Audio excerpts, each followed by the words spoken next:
dorsal spine, and you can feel the hips, okay? Any heavier, and you're going to put undue straight on his elbows and his joints. We don't want that. You can't feed him too much at one time because, you know, he'll get sick. But by the same token, you want to make sure that he's getting enough. His coat condition is very good. His overall body condition is very good. So we're good to go. I would... Hey!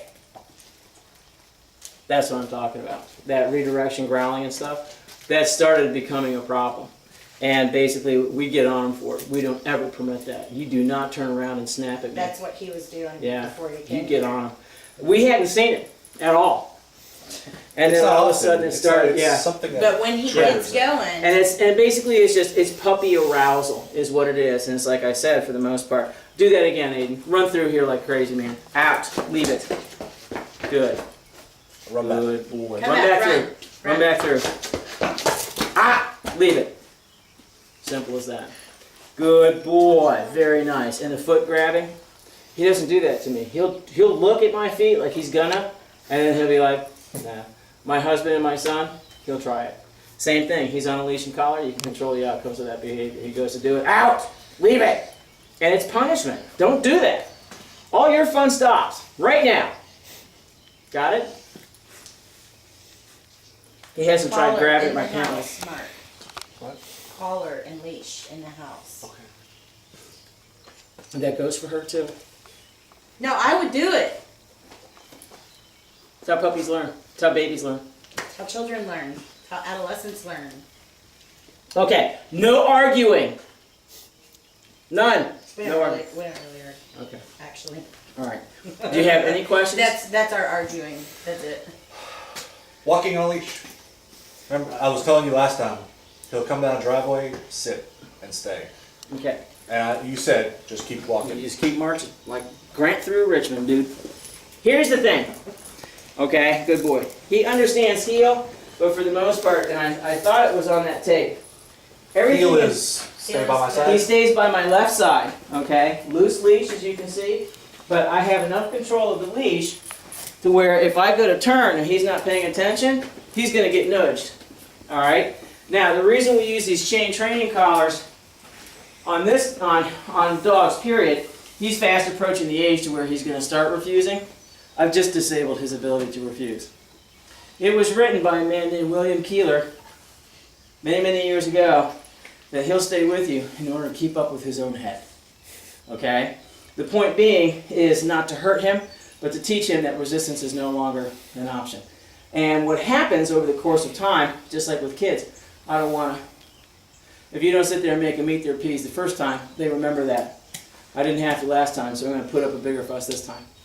And so on, and so forth, and so on, and so forth. With dogs, it's the same thing. He's tired now. He's pretty spent. We've actually been at it for quite a while. And because he's a baby, he's done.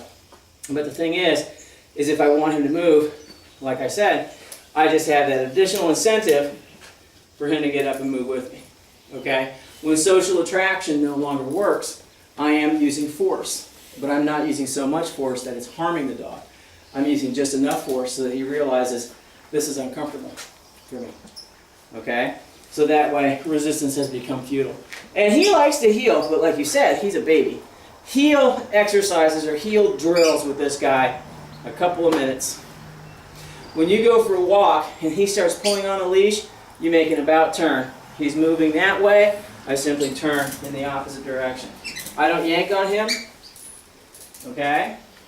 And he's distracted by the noise your son's making.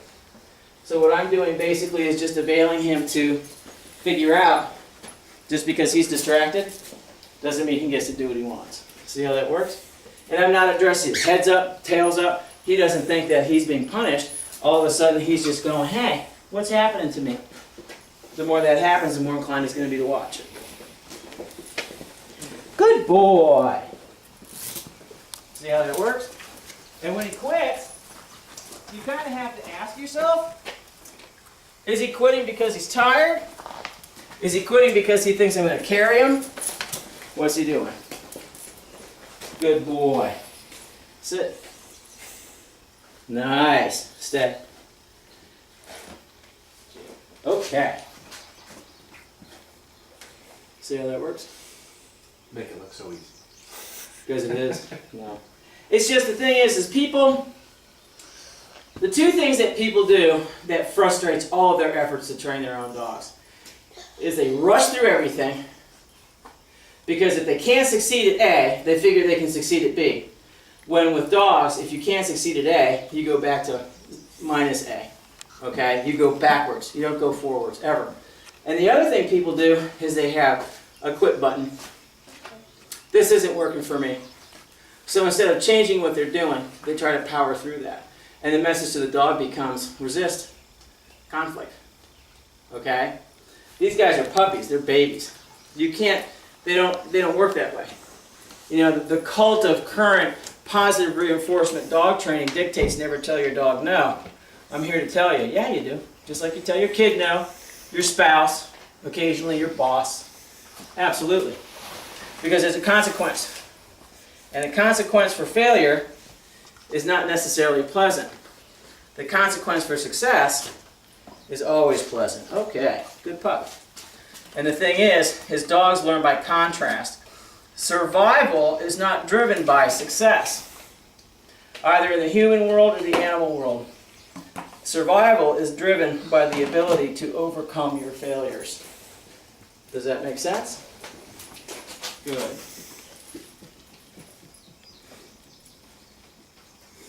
Oh, and I dropped it. He doesn't even know it. Hey. Stay. Right there. Right there. Leave it. Yes. Leave it. Yes. He's even ignoring him now, making that noise. Hey. And that's what's important. Because any dog can be obedient in a straight line. It's when the road starts to curve that it becomes a problem, just like with people. The more distractions you have to face, the more your attention is pulled away. Good, good. So we practice in distraction. Yes. Nope. Yes. Yes. Yes. Yes. Okay. And if you notice I'm delivering from an alternative source, that way he understands, right here, this is the bullseye. This is the only place you need to look. So I could have, you know, a dead chicken in this hand and a, you know, whatever in the other hand, and all of a sudden he realizes the only way I'm going to get that dead chicken is if I look at you right there. With distractions, so on and so forth. Here. That's it. Good. Yes. Nope. Yes. Yes.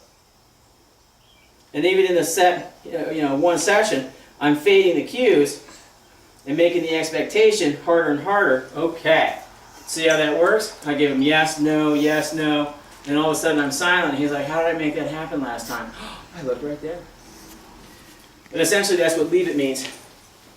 We're running out of dog. We can't do much more with him. He's done.